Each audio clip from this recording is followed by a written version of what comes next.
is going to be an interesting one. So, I don't really know how to start this video. This is a sensitive topic and needs to be broached with care and sensitivity. Also, as a disclaimer, yes, I am reading from a script.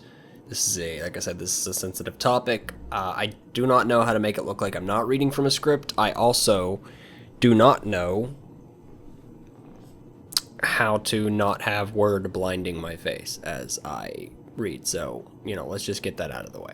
I also want to make it clear, do not harass anyone mentioned in this video. This is simply to be a video to highlight an experience so it's not forgotten and the evidence is available for everyone. I've also gotten explicit confirmation to make this from the survivor. We will touch on the topic of the first victim briefly, but both of their names have been omitted for their privacy.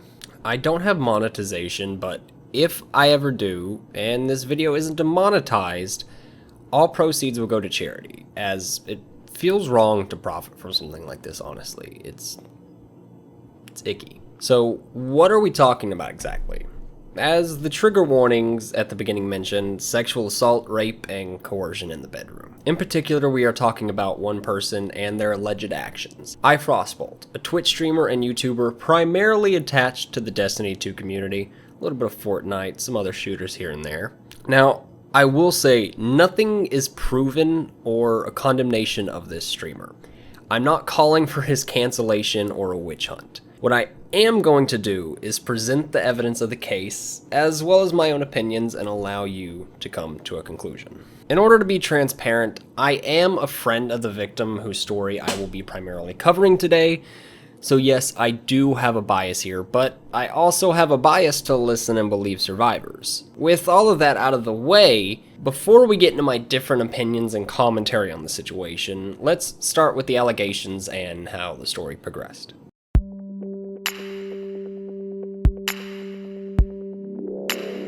Back in August of 2018, the Twitch streamer IFrostbolt had allegations levied against him by his ex-girlfriend on Twitter. Now, I don't have any footage of the accusatory tweets, nor his responses to them, because they've all been deleted by both parties with the exception of a few vague tweets. However, responses to these tweets are still up and can help piece together the story. The general consensus around the time in response to these tweets depends on whose mentions you were in. On the timeline of the victim, you can find an overwhelming outpouring of love at the accusations and speaking on her feelings on her personal account from friends. I'm unable to find much from this time because the accusations were posted on a smaller alternate account. The account now seems to be deleted, but she has told me she's not sure how it's gone, but it is. So the initial accusation, the responses to it, and any subsequent information following the fallout are unavailable. On the timeline of Frostbolt, however, you do see people calling him out. However, this comes with a lot of skepticism. So many people stating they don't want to believe the accusations and speaking out as to the character of him. You also see, most sickeningly, those who claim that the woman should face charges if she's lying, but that it's only gross if she isn't lying. The general feeling from these responses seems to be very much against the victim, with leaving room for plausible deniability if she is believed en masse. There is a particular response within these sentiments that I will touch upon later, as this is another Destiny streamer whom I have my own thoughts about that aren't particularly pleasant, to say the least. Moving forward from the initial accusations, you of course have evidence or explanations coming from both sides. On the side of the victim, she posted texts and Twitter DMs from Frostbolt that seem to show a general nature of gaslighting, as well as the direct phrase, "You will be raped." I will be showing, as we cover them, both the text messages and the Twitter DMs so you can have the full range of evidence as I talk about them. Before we cover these, I want the story of what happened, abridged as it is, told directly by the victim. Him and I had a good thing going in the beginning before we ever met. However, when we did meet, the first night we spent together, I was exhausted and wanted to go to bed since I was driving for hours. He ended up coming on to me and I pushed him away several times and then he just kept going. I was scared and alone in a room with a man I didn't know what he was capable of. As that week went on, I didn't think anything of it because it's just how he is, and I'm just overthinking things. But then he went on to tell me the only reason he would sleep with me is so he could get some sort of affection out of me. I'm a very closed-off person, and he knew that from the start. However, he didn't give a single shit about that. The only reason he kept coming on to me was to get some sort of affection. He then went on to send me several unappealing text messages about it, lying to the public about me wanting clout from a conversation that I had with a friend years before I ever met the dude. Before we move on, because this will be touched upon later in what I say, but I don't believe I ever abridged what is said here. So this is a direct message that I received from the victim explaining the story, at least in the initial allegations, abridged, right? However, the messages from a friend years before I ever met the dude, she actually corrected herself with that. The messages weren't sent years before she met Frostbolt. The messages were in regards to something that happened years before she met him. So she typed this up, and then later when I asked for clarification, she was like, oh, I was wrong. Actually, it wasn't, the conversation didn't happen, but the messages happen, which that will be touched upon later. But for anyone who wants to come back to this point, the conversation happening years before she met Frostbolt is not accurate. It's more so that the conversation was about an event that happened years before she met Frostbolt. So, we have it claimed that after meeting in person, he coerced her into bed, which, yes, this is rape. Full stop. And then he proceeded to gaslight her into thinking it was her fault and demonizing her in the public eye when the allegations were made. Onto the messages we talked about before, though. Let's cover what I have first, the DMs. In this first example, you can see what I would call direct gaslighting. He's repeatedly telling her, you would have fallen asleep, even when she repeated that it was not true. Then telling her, I know how you are. This is classic gaslighting, pushing what you want the person to think to make them second guess themselves, be anxious, and just give in to your viewpoint, which can be seen in her response. And lastly, in the last message we have, I will just ask you to pause and read all of it. Put some heartfelt music over this with an unedited facecam video, and it seems like someone's spewing their feelings to explain their actions. However, that's not what this is. I know I said I'm going to present the facts unbiased, but let's break this message down. The first message essentially lays out, this isn't what you think it's about. Back on to gaslighting tactics here. The next three messages essentially take a bad thing he did, having to seduce her because he had to. They would have never bonded, she would have pulled back, she would have slept. And the last message, and part of the previous one, pushed the idea that he is the victim. I had to do it or I'd be sad, it's emotionally painful. So in a message thread about why he coerced her into sex, he says he had to, uses sympathetic wording like seduce, because she would have made him feel bad, taking the blame off of the thing that he did onto him being the victim and his feelings of not getting what he wanted. I am honestly trying to report all of this unbiased and neutral, but it is generally hard to as I read these messages and write the script. These are textbook gaslighting and manipulation tactics, and it is so gross to me. It also directly shows what the victim has stated, that he gaslit her after pushing himself onto her. Moving on though, let's talk about the text, where he directly said, you will be raped. Now, Frostbolt did respond to this by saying he did in fact send that message. However, it was apparently to the first victim. Now, this is the part of the story I am not caught up on and have not talked to this first victim, but Frostbolt claims that they had that kind of relationship and they were toxic together. That they were essentially the same to each other. I have no confirmation or dismission of this, as I had already blocked him, tweets are deleted, and I only have the consent and story told to me by the victim that we are focusing on here. One of the things I find frustrating writing this script is the context that is lost to time. Like, I know that Primal, the organization that Frostbolt was a part of, kicked him out during the initial allegations. They did end up letting him back in, and Frost even states that he was okay with this happening as to not smear their names as he dealt with the issues at hand. But how Primal came across the information, I'm not really sure. I'm also not sure how anyone on the victim side covered the issue, as a lot of the tweets are unavailable or I was unable to find them. You do have some larger creators like Crusader speaking out against him and still following the victim to this day, so he likely still does believe her side. But as I said, the initial allegation, tweets, and all replies to it I've been unable to find. So the initial reaction is hard to track. I can only see the aftermath of both of their responses to the situation. Now, we get to all the public discourse on the situation in tweets. In particular, the only thing I have left, the Twitlongers from Frostbolt. I will post the full version of these down below as they are long, with the victims' names removed, of course, for their privacy and safety. He starts this two-part series by talking about doing sexual things over the phone and internet with his girlfriend at the time. Then we get to the in-person sexual encounters. He describes in a good bit of detail what his story is, that he wanted really hard to prove he didn't want sex from her, and that she kept initiating sexual activity, or at least alluding to it by being dressed down and asking for a massage. I want to interject here and state this fact: no one is asking for it or teasing for it if they say no, or you know what, even if they don't ask for it, unless they directly ask for it, no one is asking for it. No one's asking for it, no one's teasing you so you'll do it. If you don't have explicit confirmation that that's what somebody wants, it's not what they want. Let's not use that kind of language here. According to Frostbolt, though, she never said no or tried to stop him, while the victim's story is different. But either way, having had previous sexual conversations and encounters does not mean someone consents to sex or even wants it. And consent can be revoked at any time.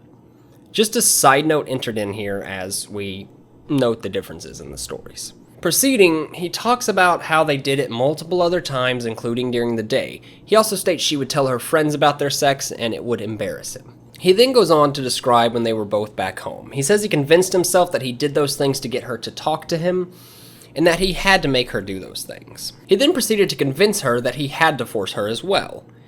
He did all of this because he was unhappy that they didn't get more time in person and didn't get to talk more. He also alleges that he guilted himself into having sex with her one time because she's his girlfriend, so he should want to. He does admit to the messages we reviewed, but claims that he made all of that up to himself, then to her. He even says he feels bad for it, but because he overthought things. So now they both think that he forced himself on her, and maybe they'd have stayed together if he didn't. He then claims that after making her doubt things, she would get over it, then bring it up again multiple different days. Then he says he got mad and sent those messages we looked at. Of course, all being lies he made up to himself by overthinking. I'm not 100% what the timeline is here. He's claiming that the messages that we've reviewed already were sent after he convinced her that he took advantage of her. So he overthought, and then he gaslighted her into thinking that he took advantage of her, and then gaslighted her again into thinking that it wasn't a big deal because he had to do it. And then it went away and then came back and then went away and then came back and then went away and then came back, and then he sent those messages. I'm not sure if the messages were actually sent this first initial time or this time. The timeline for this sounds just a little confusing. But he then proceeds to talk about them breaking up and eventually getting back in touch, all in a pretty normal fashion. But then they started sending sexual messages back and forth again until she got busy with work and school and stopped. And he was angry about this and defended himself. And then we get to the present of him sending this tweet. He also does touch on the text message and him being shocked by two of his exes talking and sharing stories. He says that him using the word rape was wrong, but that he never touched her and he was just being sexual but regretted his word choice. He then proceeds to say that he gives up. People are being sent to attack him and ruin his career. He also mentions how he deleted every message from his ex and from the victim we are talking about. So he has no evidence, only his word. I have a lot to say about this, more than I have already, but let's move on for right now. In this second tweet, as it's about the first victim, we'll just do a quick cover of the whole thing. Essentially, he says that they had a very toxic sub-ex-dom relationship, without any of the actual sex. And that word that he used, she used it too. He says that it was a toxic relationship that he tried to break off, but they mentally abused each other all of the time and it was bad all around.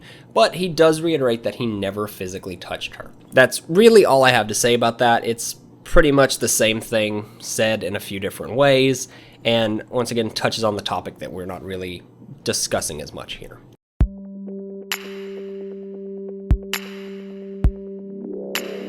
So how did all of this resolve? Well, Frostbolt made a video response, as usually happens in this situation. Now, I wish I could show this to you, or even have watched it myself, because his tweet about it and the link to it are still up, but the video is privated. The victim, however, watched some of it, but she said that she couldn't get through all of it because, in her words, it was all lies and bullshit. Apparently, it contained screenshots, even though he had already claimed to have deleted all evidence, and clips from her channel the small amount of times that she streamed. One of these screenshots was provided to me by the victim, as well as the context. The context being talked about here is her Instagram.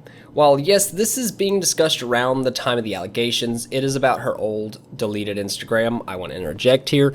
This is what I mentioned earlier. I didn't write up the correction about the fact that that initial thing she said was actually about this and just worded wrong, according to her.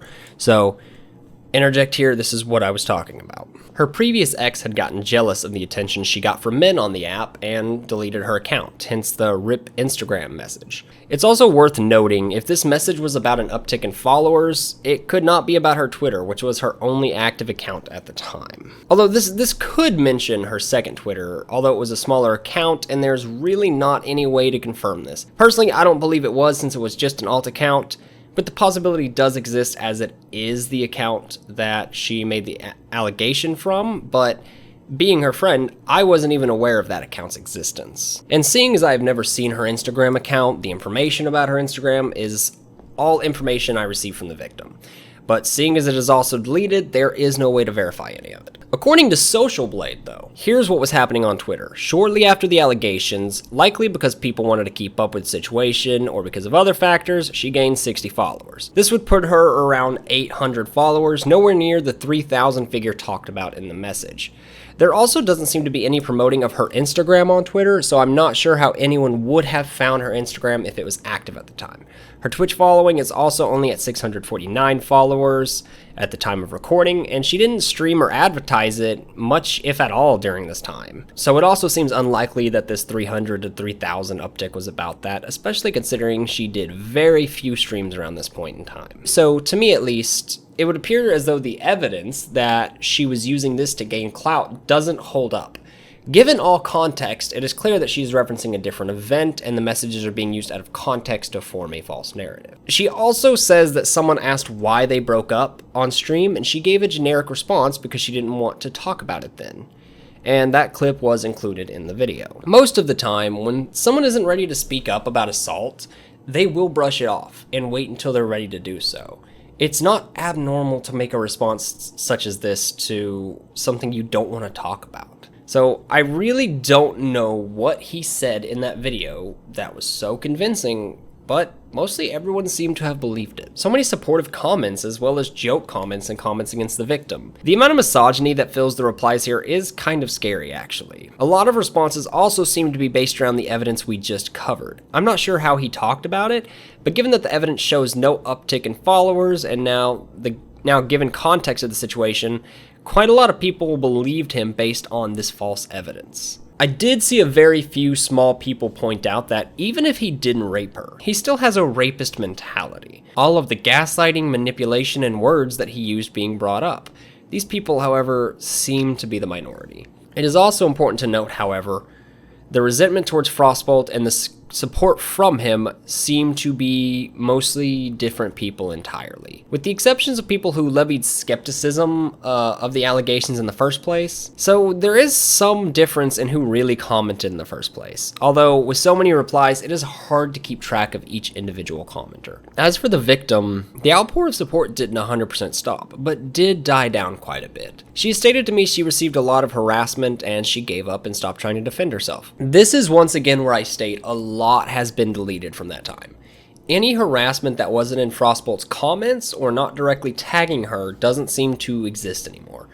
It's likely that she deleted tag comments or was harassed in her DMs, or, more likely than that, a lot of it was directed towards the alt account that made the initial allegation. And years later, it seems as though many fans of Frostbolt, as well as other content creators, either don't care about this stuff or have never heard about it at all. So here I am to make sure everyone knows the story.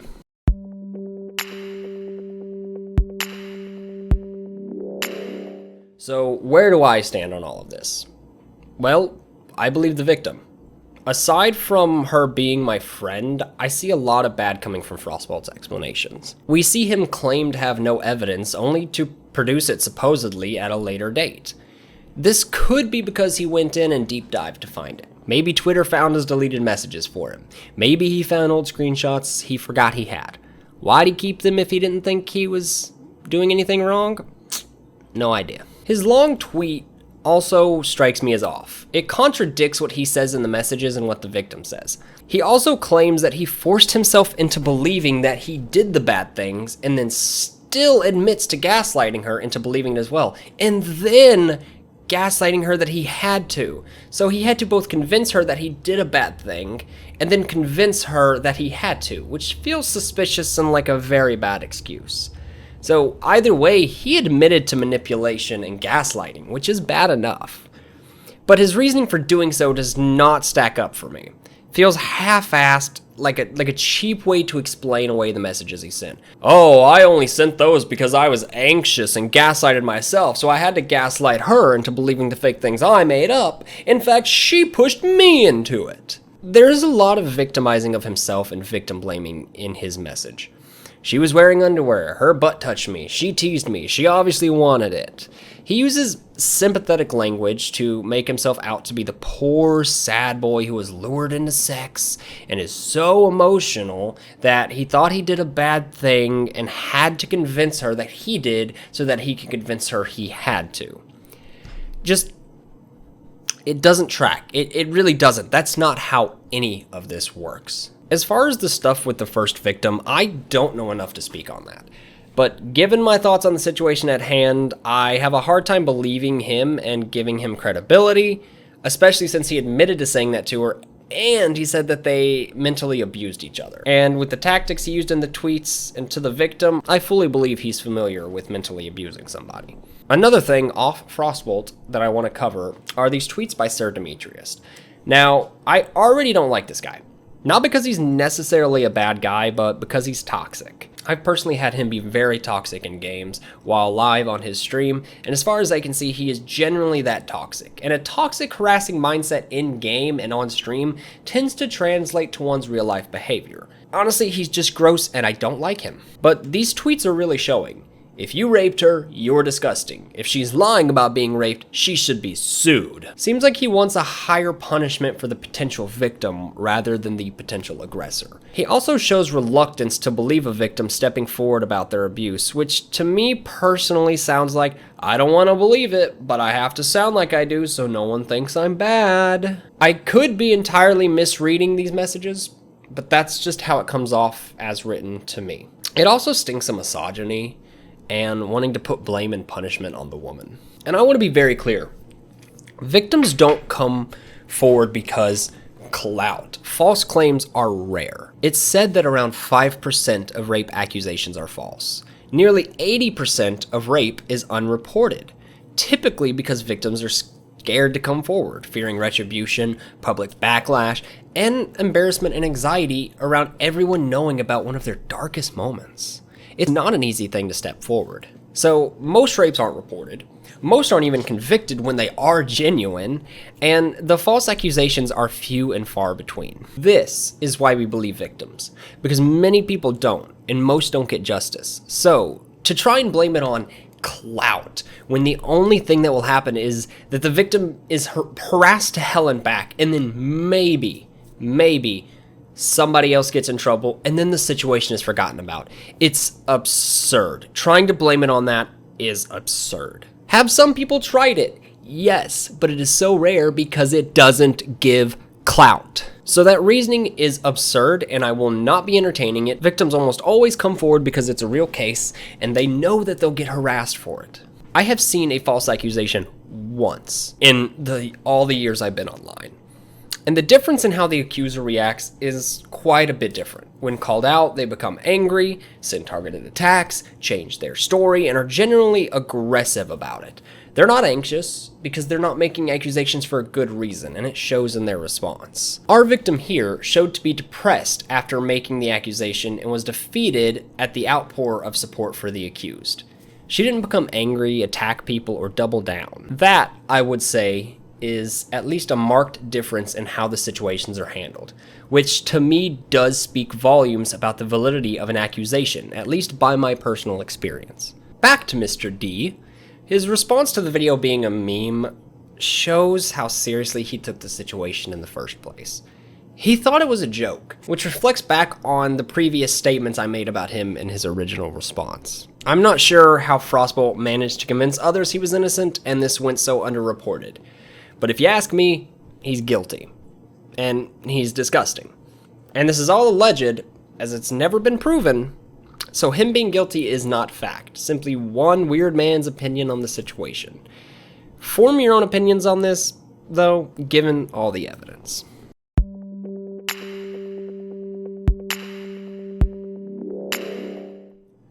The most odd thing to me in all of this is the rest of the Destiny and Twitch community's reaction to this. It was underreported. If you weren't reading the tweets, you likely didn't hear about it. But what about Lono, or as you may know him, Say No to Rage? He was ostracized. He's still online and making content, but is smaller and has changed his name. Some mutuals of mine actually still follow him, but they may not actually be aware because he looks different, has changed his name, and some of them are rarely online as is. So here is his new Twitter, so you can make sure that you don't follow that disgusting man. Go look up a different video if you want to know what he did. It'd take too long to cover here. Hey everyone, Editing Dalton here, and I pulled this up because I just wanted to show I have no verifiable proof that this is Say No to Rage, but if I'm being honest with you, he looks extremely similar to him. And I just want to show you, this is what I look up. When I looked this up and this came up, and this is what led me on the train to him. This is a thing where they speak out, where he's speaking out against the hate towards Say No to Rage. He seems very much in support of Say No to Rage.